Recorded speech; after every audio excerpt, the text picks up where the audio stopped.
Voilà. Donc ici, on va aller sur deux volets. On va créer un template, puis on va créer un utilisateur. Mais ici, c'est vous donner la chance de vous montrer comment créer un template et par rapport au template, créer d'autres utilisateurs. Donc un template, c'est un format ou bien ce qu'on appelle un objet simple. En programmation, vous avez fait les classes et vous avez fait les objets. Les classes, c'est le générique. L'objet, c'est si vous mettez les données dedans, ça devient un objet.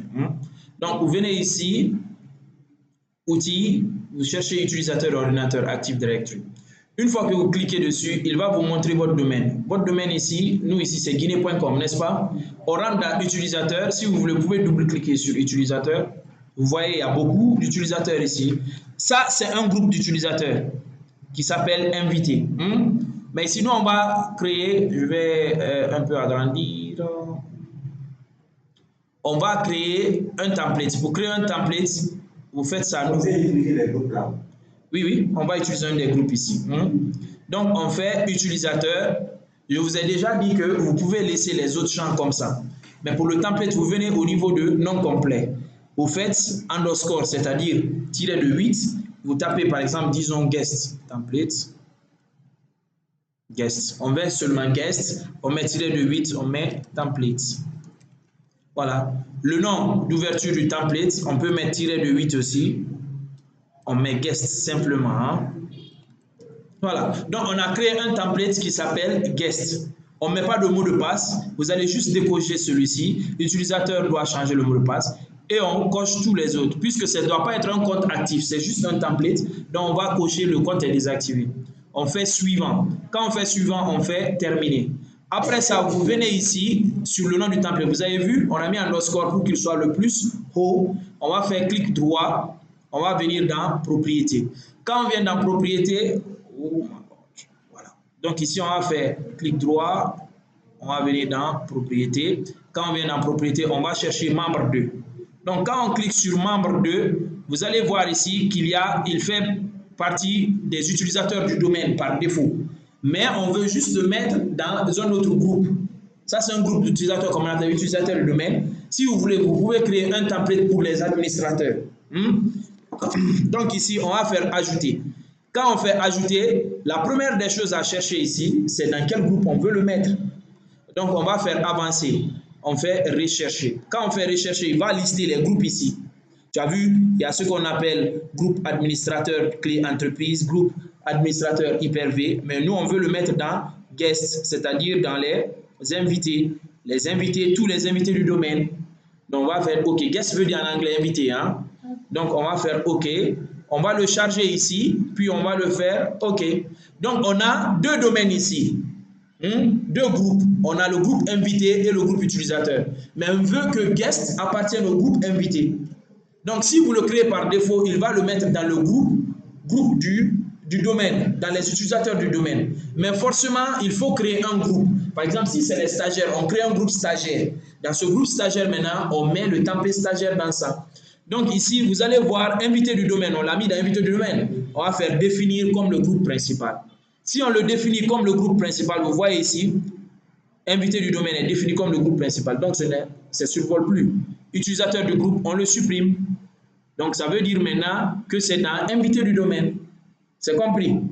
Donc, on va faire appliquer, on va faire OK. Donc, ici, on a créé le guest template. Guest template, ça veut dire que tous les invités qui vont venir dans notre domaine, on va les mettre là-bas. On va les créer comme des guest templates. Voilà. Maintenant, imaginons que Calo est dans notre entreprise, il est venu en tant qu'invité.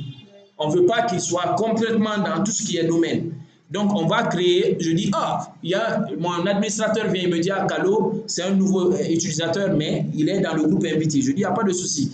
Je fais clic droit, vous faites seulement copier. Quand vous faites copier, vous voyez ici, je vais reprendre. Il y a guest template ici, qu'on a créé. Vous faites clic droit là-bas, vous faites copier. Quand vous faites copier, il va vous demander le nom. Le nom, c'est quoi? Le prénom, c'est Hassan. Hein? Donc, vous allez mettre Hassan pour le prénom. Maintenant, le nom, vous allez mettre Calo. C'est avec un L ou deux L. Deux L. Maintenant, ici, je vais mettre comme nom de session H Calo. Maintenant, je vais mettre suivant. Le mot de passe, ici, maintenant, je vais mettre le mot de passe. Le mot de passe, je vais mettre un mot de passe qu'Active Directory va prendre. Voilà. Ici, j'active le compte. Si tu veux, c'est en fonction des préférences. L'utilisateur ne peut pas changer de mot de passe. Le mot de passe doit être changé. Donc, je vais juste maintenir. L'utilisateur ne change pas. C'est dans mon cas ici. Hein. Sinon, vous dites, à chaque première connexion, l'utilisateur change de mot de passe. Maintenant, ici, nous avons, si on désactive le compte est désactivé, ça veut dire que le compte est activé. Voilà. Donc, on fait suivant, on fait terminé. Donc, on va chercher Hassan Kalo. Hassan Kalo, on va juste faire propriété. Quand on fait propriété, on vient membre de voir si effectivement il fait partie des invités. Parce que par défaut, il doit faire partie des utilisateurs. Donc, on fait membre de, tu vois directement, il fait partie des invités du domaine. C'est ce qui est écrit ici. Donc, le template est bon. Donc, on fait OK. Hassan Kalo fait partie des invités. On va essayer de l'intégrer maintenant dans le domaine. Une machine Windows. Pour l'intégrer, on va venir ici. On va intégrer cette machine. Donc, on va venir ici. On va faire propriété. Je vais essayer de voir ici. Windows R. Est-ce que je vais voir CMD?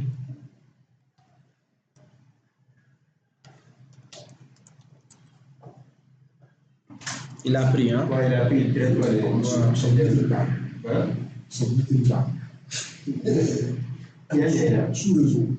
Non, mais c'était Guinée.gn, hein? Oh, c'était Guinée.gn.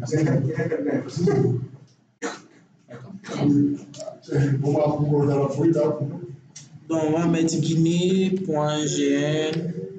Donc, si on met ça, on nous demande, hein? Oui, donc c'est hkalo. Je veux,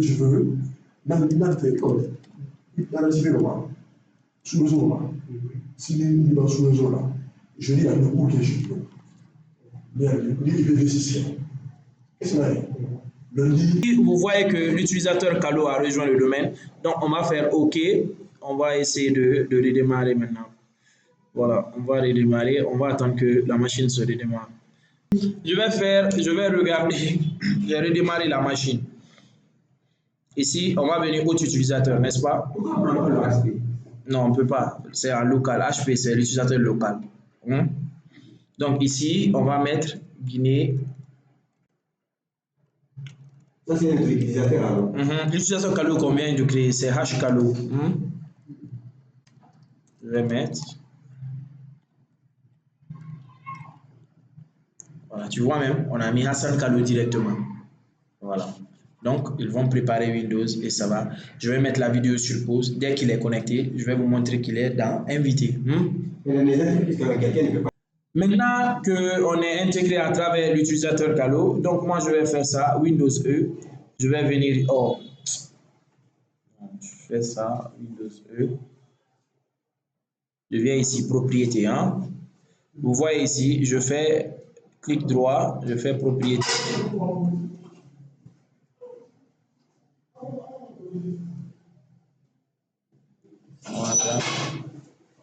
Voilà.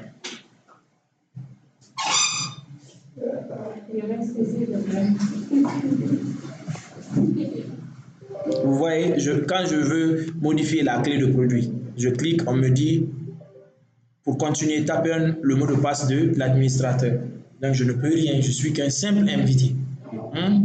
Imagine, je viens ici.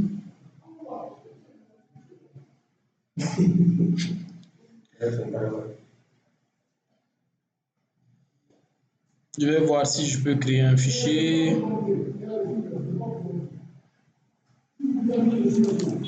Je fais ça. Bonjour.